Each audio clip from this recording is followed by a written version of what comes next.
नमस्कार मित्रों, मैं वाहिद खान पठान आपका स्वागत जिनको करता एक हूं। लंबा जीवन आप देख रहे हैं वाहिद खान पत्रकारिता पठान। में हुआ, अनेक दौर जिन्होंने देखे हैं, कुशल पत्रकारिता की है और मैं तो कहता हूँ पत्रकारिता में ही जीते हैं। जैसे आदरणीय रमेश जी डांग साहब सम्मान्य पत्रकार हैं, मैं उनका अभिवादन करता हूँ। आदरणीय जितेंद्र जी हमारी पार्टी के वरिष्ठ नेता और जिले के उपाध्यक्ष भी रहे हैं, जितेंद्र हिंगड़ जी, जनपद पंचायत के माननीय अध्यक्ष आदरणीय हेमराज हाड़ा जी, आदरणीय गणपत जी, आदरणीय रमेश जी गोयल, आदरणीय सुरेंद्र जी, आदरणीय कन्हैयालाल जी और उपस्थित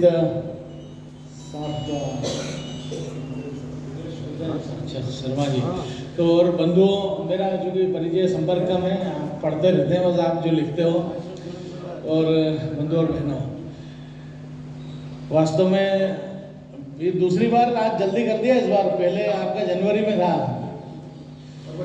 फरवरी में 3 महीने पहले आपने फिर से ये वार्षिक सम्मेलन और दीपावली मिलन किया है। बंधुओं, हमें तो चूँकि शिक्षक और शिक्षक को हमेशा एक लाइन पे चलता है और लेकिन मैं ये समझता हूँ कि लोकतंत्र में पत्रकारिता का जो अवदान है उसका वास्तव में अभी तक मूल्यांकन नहीं है। क्योंकि कोई चीज़, क्योंकि जब भी कोई गलत होता है आदमी उसे छुपाने की कोशिश करता है और जिसको भी छुपाने की कोशिश है, लोग अगर चाहते हैं कि ये पता न चले, लोग अगर चाहते हैं कि ये प्रकाश में ना आए, इसका मतलब वो गलत ही है। जो भी बेहतर है, जो भी अच्छा है, जो भी श्रेष्ठ है, वो प्रकाशन की अपेक्षा करता है, लोग उसे प्रकाशित करना चाहते हैं। और जो गलत है उसको आप प्रकाश में लाते हो तो एक प्रकार की समाज की सेवा है।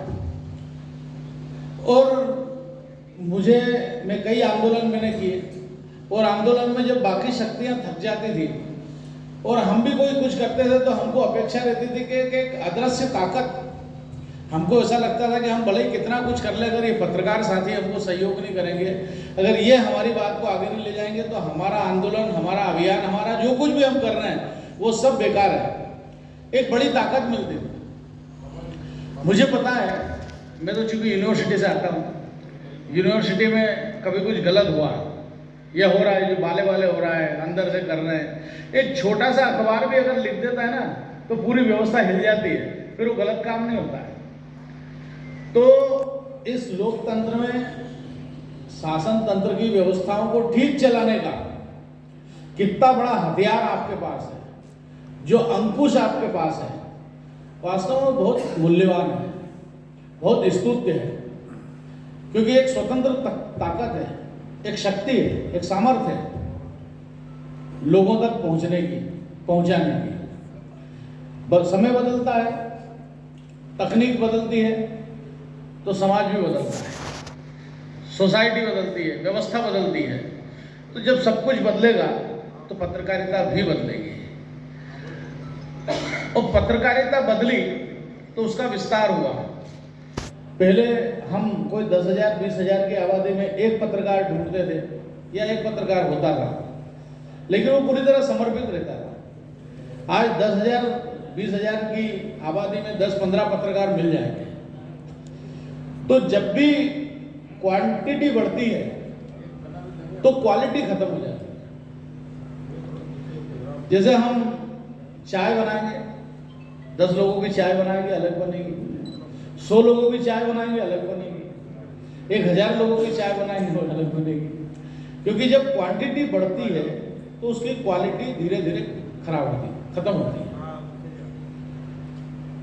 और अगर पत्रकार जगत अपनी क्वांटिटी को अपनी क्वालिटी से मिला पाया तो मुझे लगता है कि संसार की बहुत बड़ी सेवा होगी। और ये जो क्वालिटी आती है जिम्मेदारी से आती है। रमेश जी भाई, जिम्मेदारी से आती है जी, जिम्मेदारी का बोध पैदा।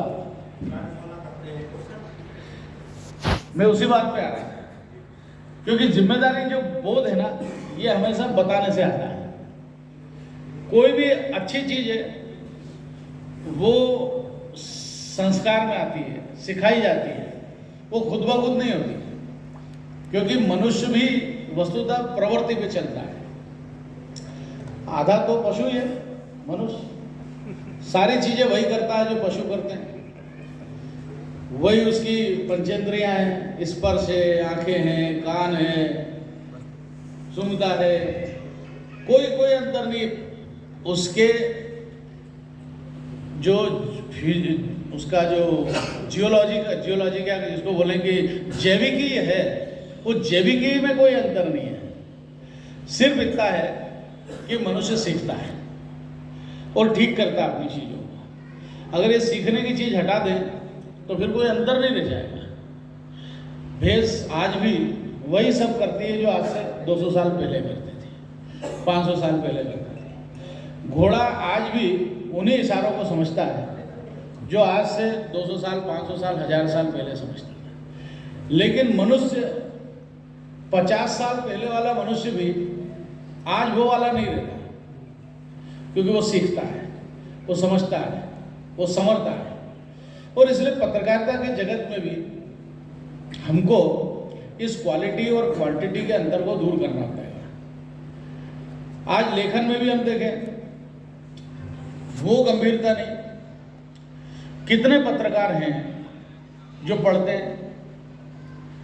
पत्रकारों का तो ये है कि भाई जानकारी सबकी रखना, भले एक्सपर्टाइज काय में नहीं हो, तो एक्सपर्टाइज की अपेक्षा भी नहीं है, लेकिन जानकारी भी उस शुद्धि के साथ है,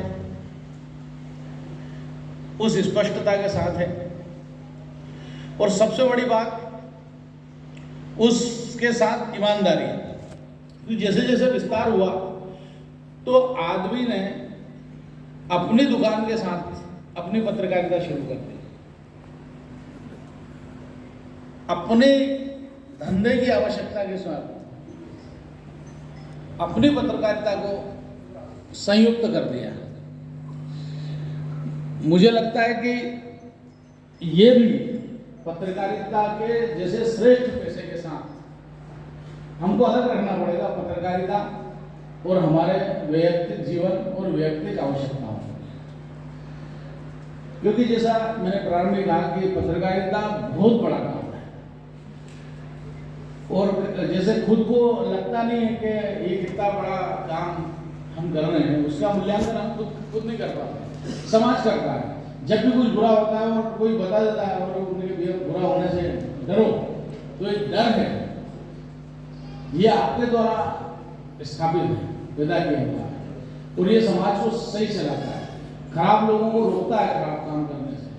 कोई बड़ा भ्रष्टाचार नहीं कर पाता, या कोई बिल्कुल रेत में सीमेंट नहीं, सीमेंट जो बिल्कुल उल्टा होता है, क्या नमक में आटा और आटे में नमक नहीं कर पाता है। तो उसका कारण ये है कि देखने वाले लोग हैं, ये आते हैं, और अब तो हर जेब में कैमरा है और हर आदमी पत्रकार है। तो अपने इस विस्तार के साथ इस तरह की कार्यशालाएं, इस तरह की बैठकें, इस तरह के आयोजन, इसमें वस्तुतः प्रबोधन भी होना चाहिए, कुछ विषयों का प्रबोधन होना चाहिए। पत्रकारों को केवल आंचलिक पत्रकारिता के साथ राष्ट्रीय और अंतर्राष्ट्रीय मुद्दों पर भी अपने विचार भी रखना चाहिए और अपना ज्ञान भी बढ़ाना चाहिए। ये ठीक है कि यहाँ कुछ घटना घटी, भैंस टकरा के मर गई, गाय कोई हो गया, ये समाचार तो ठीक है, लेकिन बाकी भी, क्योंकि जितना पत्रकार पढ़ा होगा, जितना पत्रकार सुधी होगा, उतना अच्छा समाज का लाभ होगा।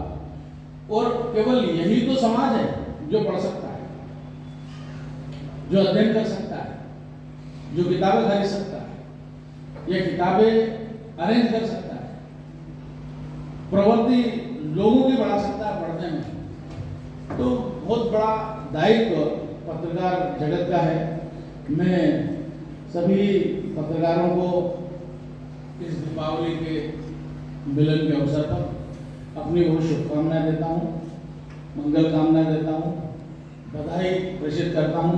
बहुत अच्छा होता है कि मैं भोजन तक रुक करके आपके साथ भोजन भी करता और आपसे परिचय भी प्राप्त करता है। लेकिन फिर कभी आने वाले समय में आपके साथ थोड़ा समय गुजारेंगे।